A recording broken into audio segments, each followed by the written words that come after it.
Trump, or people in his orbit, are trying to reactivate the military draft per their plans for Project 2025. And obviously, it's getting a lot of traction for them. But they're not doing this to protect the country or anything else from foreign aggression. They're doing this in the hopes of tightening their grip in pursuant to Project 2025 if Donald Trump is reelected. Frankly, it's unconstitutional and it's doomed to fail in the most worst ways possible because it failed the first time. And to help me illustrate all these points, I'm going to read you several excerpts from the Washington Post article "In Trump's Orbit, Some Views About Mandatory Military Service" by Julian Ventura and Julian Anderson. Here I'm going to give you some examples as to why they want to do this. Starting with Christopher Miller, the former Secretary of Defense, well, I should say the last Secretary of Defense of Donald Trump's presidency after he fired the other one, the previous one, I should say, because he refused to use the military to seize power after Donald Trump lost the election. Anyway, he details his idea for the ASVAB, the Armed Services Vocational Aptitude Battery.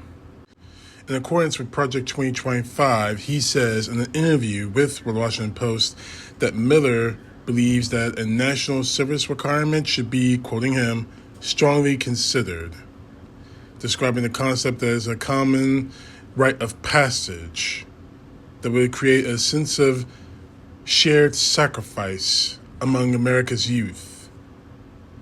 I remember those very words, shared sacrifice, during the Vietnam War, and how many of our youth had to be sacrificed for that insanity.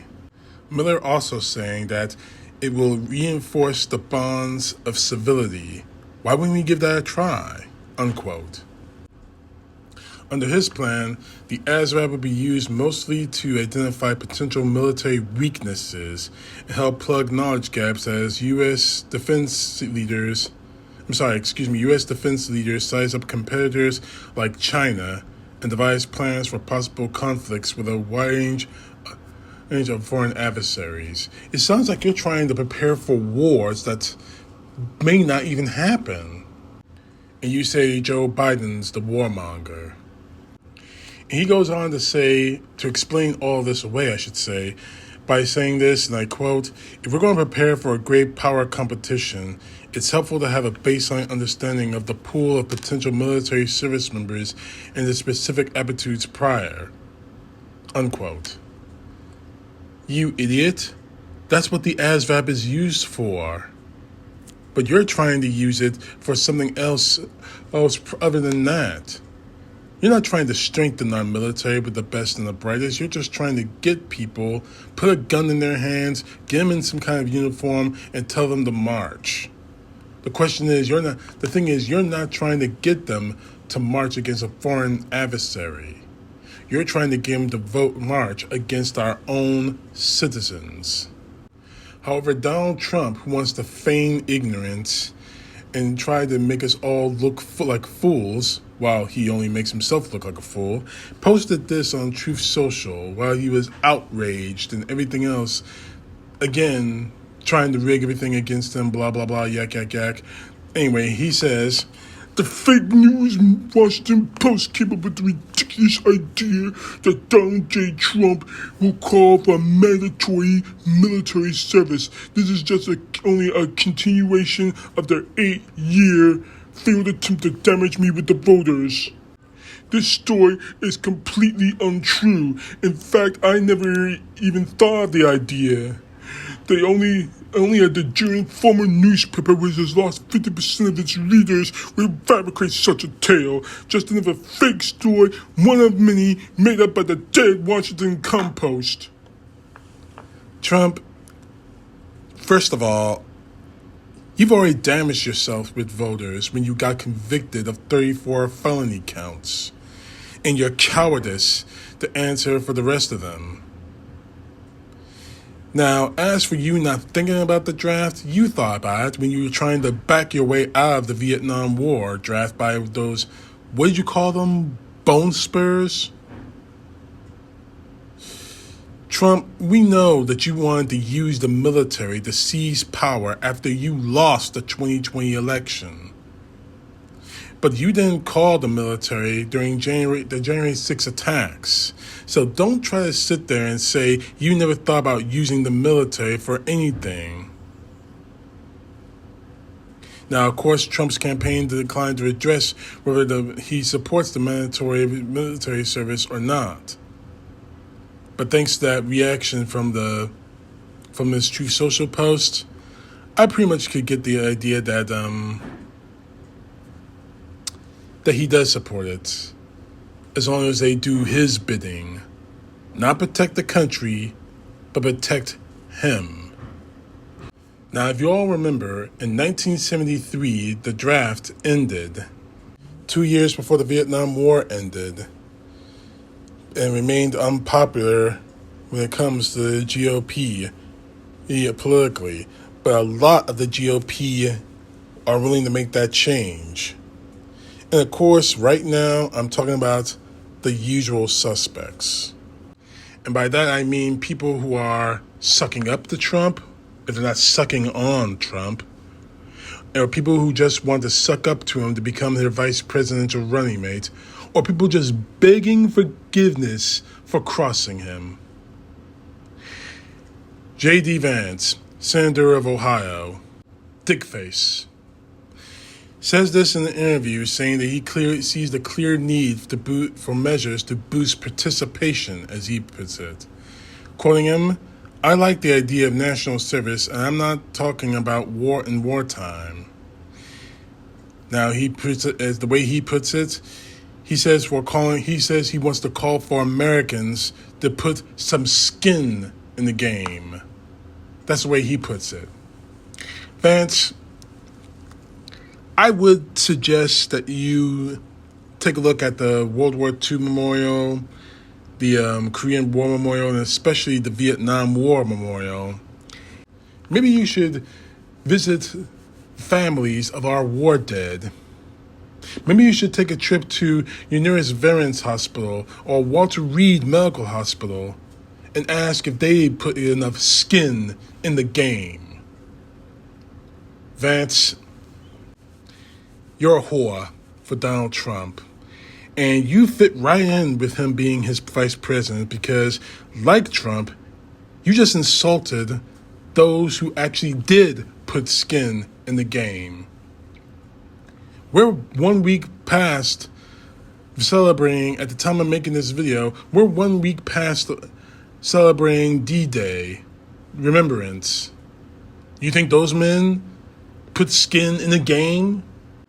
Senator Ms. Lindsey Graham, South Carolina, the jackass who says that if we nominated Trump, the Republican Party would be destroyed and we deserve it. Remember that, Lindsey? He says that he'll take, quoting him, "I will take no option off the table when it comes to addressing the shortfalls, including compulsory service." Rob Hood, a former official in the Trump Defense Department and in the George W. Bush White House, says that he thinks that 18 and 20-year-olds would benefit from gaining, quoting him, "a bare appreciation for how great this country is." Who gave them Social Security numbers? The United States government. There can be takers and there can be givers. And once we're all a bunch of takers and there are no givers, this country will collapse. Really?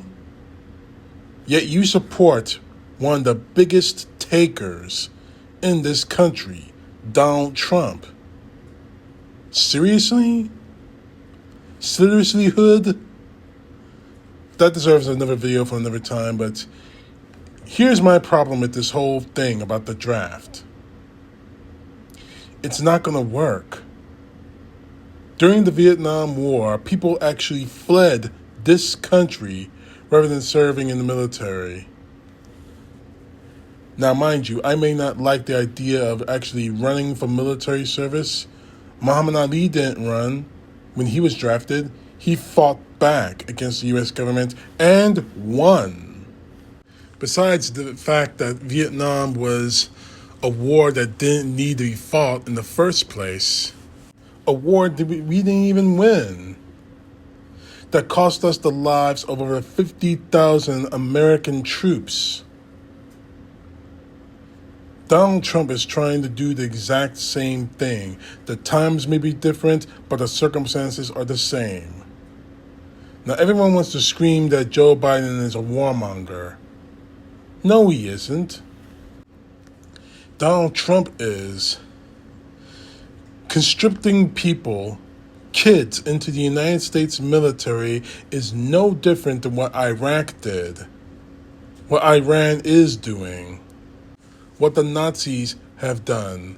Matter of fact, if we're going to be very serious about this, I'm going to go all the way back to Donald Trump's grandfather, Friedrich Trump, who escaped his home country to come to the United States in the hopes of avoiding military service in his country. So this makes Donald Trump, the Republican Party, and all those people who wrote Project 2025 nothing but hypocrites. Now, I want to address something real quick before I close out this video. I know someone out there is going to say that I disparage the military, I hate the military and everything it stands for. No, I don't. Now, the Vietnam War was wrong, but I honor the soldiers who had to pay full gallons, their share of blood, fighting it. I don't want to see that happen again. And I definitely don't want to see kids barely out of high school drafted into that war, into the war that Donald Trump will start. Because make no mistake about this. This isn't about protecting our country or making it strong or, in Donald Trump's words, making it great. This is about protecting one thing and one thing only: Donald Trump's personal power. That's what Project 2025 is all about. And these people are trying to get the United States military to help them. Don't let him do it.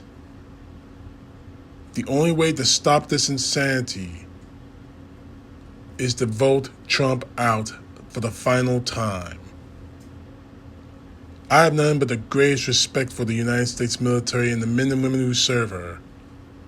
But I will not allow fresh-faced kids from high school to get pushed into the U.S. military, barely any training, in hopes of staying alive.